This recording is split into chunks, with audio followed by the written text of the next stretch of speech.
Good morning to each and everyone. Morning. Today, March 25, 2024, we are going to have the pre-bid conference for two civil works projects to be implemented this year. But beforehand, I would like to acknowledge the presence of our BAC members. Engineer Ernesto C. Camposano, our BAC Vice Chairman of the Construction Section. Ms. Jennifer C. Varias, of the Administrative Section. Engineer Marcelo E. Unabia Jr. of the Construction Section. We have also here our BAC Secretary, Ms. Marianeca Tambagan. From our IT support, Mr. Froilan Marcelino Jr. From the BAC Procurement Unit, Ms.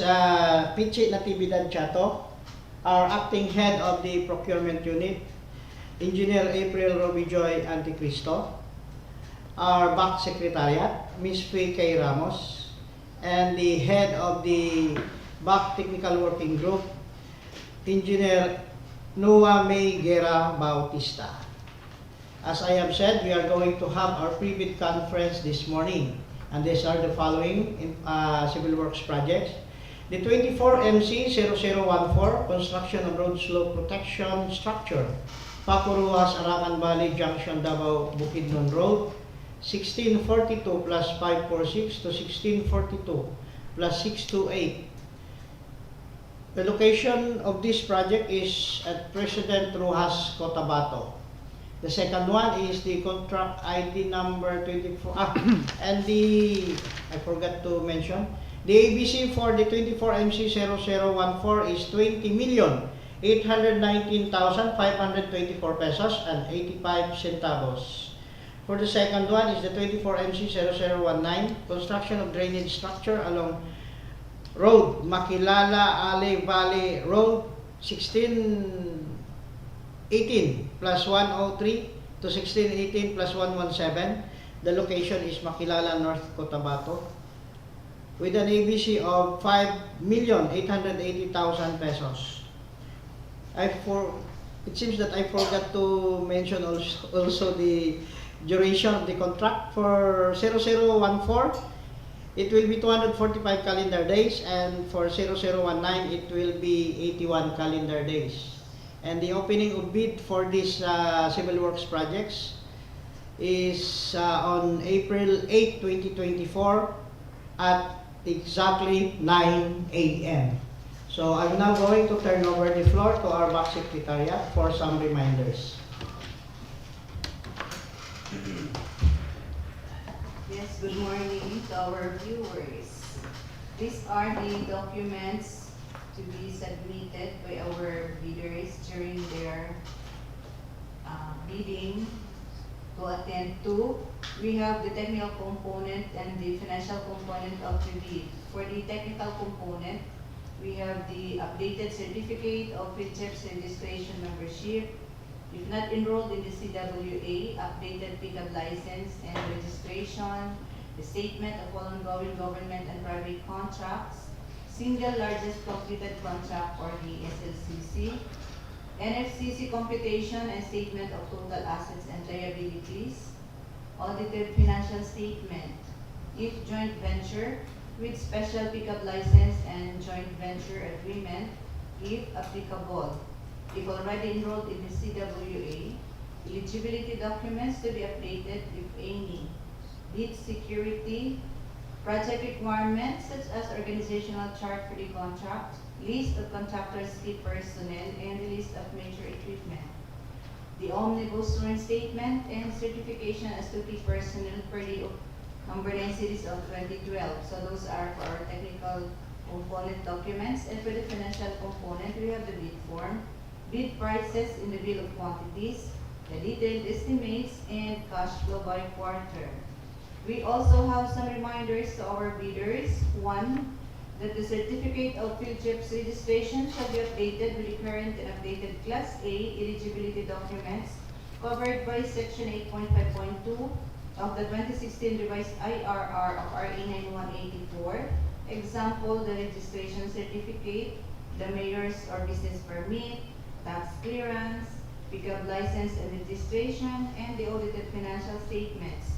If these documents are not updated, otherwise shall result in the automatic suspension of the validity of its certificate of platinum registration and membership as per GPPB Resolution number 15-2021.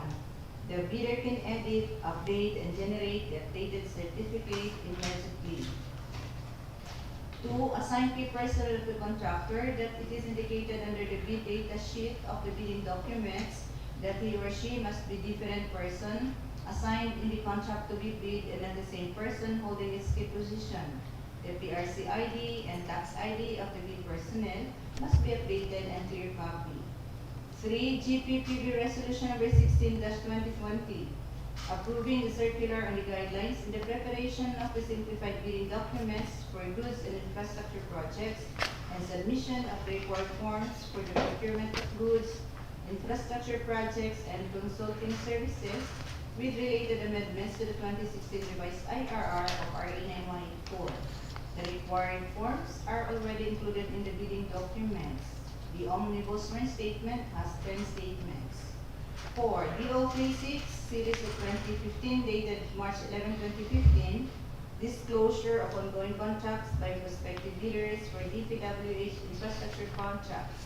The bidder shall use the form DPWH-J, a statement of all its ongoing and completed government and private contracts, including contracts awarded but not yet started, if any, whether or not similar in nature and complexity to the contract to be bid within the period provided in the bidding documents. Non-compliance with the provisions of this order shall make the concerned bidders liable to the penalties under Section 65.3 of RA 9184-IRR and to the administrative sanctions under Section 69 of RA 9184-IRR. The fifth, we have the DEO number 28 series of 2024 dated February 26, 2024. The three-strike policy in the procurement of contracts for infrastructure, goods, and consulting services contracts.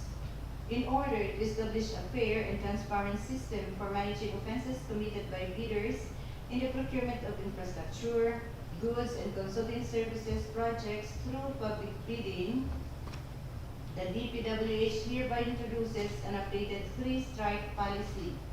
This policy is aimed at enforcing adherence to the procurement guidelines stipulated under Section 69.1.I of the 2016 revised implementing rules and regulations of Republic Act 9184.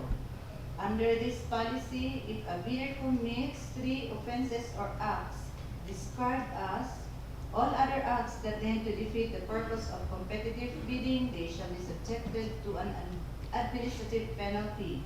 These offenses or acts are further classified into 3 major categories as enumerated. 1. Withdrawal from the bidding process, submission of non-participation letter, or failure to submit a bid after purchasing the bid documents.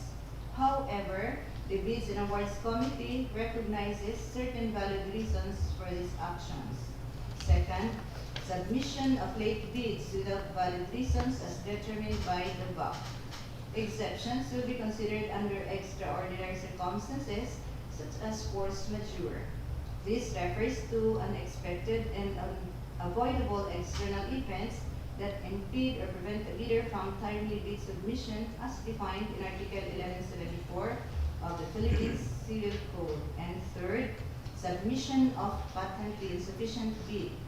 A patently insufficient bid refers to a bid that fails to include or comply with certain mandatory requirements. The determination of whether the bidder committed such an offense may occur as outlined: A. During eligibility screening and or shortlisting, B. During bid evaluation, and C. During post-qualification. Bidders were reminded to diligently review and scrutinize their documents to avoid any violations. For more details of this Department Order number 28 series of 2024, three-strike policy in the procurement of infrastructure, goods, and consulting services contracts, you can download a copy in the DPWH website. 6, we have Department Order number 87 series of 2020, electronic submission and receipt of bids for the procurement of civil works contracts. Department Order Number 11 Series of 2017, inclusion of the minimum materials testing equipment in the technical component of the bid. Department Order Number 9 Series of 2012, the technical requirements for civil works projects for public bidding. Under item number 6, which states, if a proposed key technical personnel is an employee of the bidder and working on another project at the time of the bidding, shall submit a certification. 1. The personnel will be pulled out from the ongoing project once the bidder is awarded a contract. And 2. He or she will be replaced with another person with equal or better qualifications as certified by the head of the implementing office. Under item number 7, the bidder may propose a key technical personnel who is not its employee, provided that the said personnel is required to submit a certification that he or she will work for the bidder if it is awarded a contract under bidding. The certification under item number 6 or 7 shall be included in the first envelope of the sealed bid. Memorandum dated March 6, 2023, issued by Secretary Manuel M. Bunuan, with the subject, reiteration of department policies, issuances, and the sale of bidding documents, and enrollment in the civil works application prior bidding, particularly item number 1, that states, in accordance with the Department Citizens Charter in a numbered memorandum dated December 27, 2021, only the following documents are required from prospective bidders prior to the sale of bidding documents.